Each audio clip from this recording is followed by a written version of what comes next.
తండ్రి చనిపోయి తల్లి కష్టంతో చదువుకుంటూ ఆమెని అర్థం చేసుకోకుండా బాధ పెడుతున్నాను. ఇక ముందు అమ్మను బాగా చూసుకుంటాను అంటూ కన్నీళ్లతో చెబుతున్న చిన్నారి కథ విని తను కూడా భావోద్వేగానికి లోనయ్యారు మాజీ మంత్రి ఎమ్మెల్యే హరీష్ రావు. చిన్నారిని దగ్గరకు తీసుకుని ఓదార్చి ఆమె వివరాలు తెలుసుకున్నారు.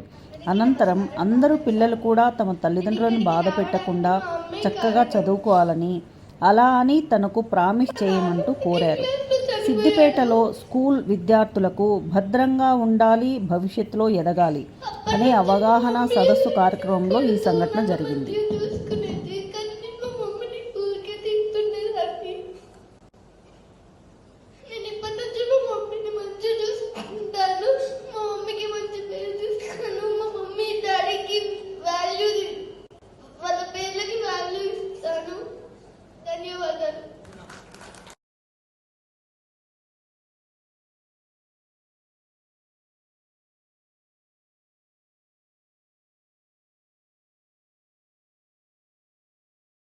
అమ్మా నాన్నల గౌరవాన్ని మనకు అర్థమయ్యేటట్టు చెప్పి, వాళ్ళ విలువ మనకు తెలిసేటట్టు చెప్పి, మనందరికీ కళ్ళు తెరిపించినటువంటి గురువు గారికి కూడా మనం చప్పట్లు కొట్టాలా వద్దా?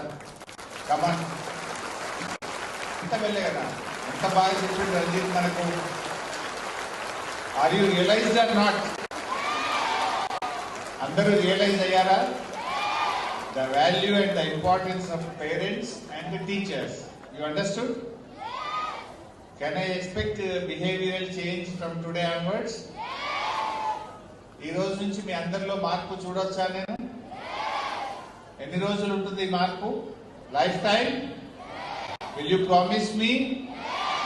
ఆర్ మళ్ళీ ఒక 2-3 రోజుల్లో మర్చిపోతారా?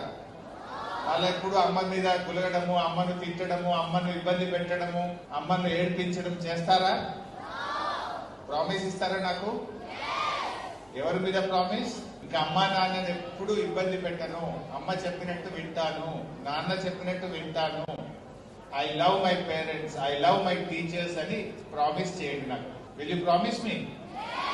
Promise on whom? On me or on you, on your parents? మీరు ఎవరినైతే బాగా ఇష్టపడతారో వాళ్ళ మీద ఒట్టేసి నాకు మాట ఇవ్వండి, అమ్మ నాన్నని ఇబ్బంది పెట్టము ఈ రోజు నుంచి. ఓకే? అమ్మ అన్నం తినిపించాలంటే మీకు ఒక్కొక్క నోట్లో బుక్క పెట్టి మిమ్మల్ని బతిలాడి తినిపించాలా? మీరే ఇప్పటి నుంచి మంచిగా తినాలి. ఫోన్లు చూస్తూ టైం వేస్ట్ చేయొద్దు. అమ్మ ఎలా చెప్తే అలా నడుచుకోండి. She is the well wisher. అమ్మ కంటే మన మంచి కోరుకునే వాళ్ళు ఈ భూమి మీద ఎవరు ఉండరు. She's the true well wisher. అందువల్ల అమ్మ మాటను వినండి, గౌరవించండి. ఇవాళ తర్వాత మీ అందరిలో నేను మార్పు వచ్చిందని ఆశిస్తున్నాను. Can I? Please like, share and subscribe.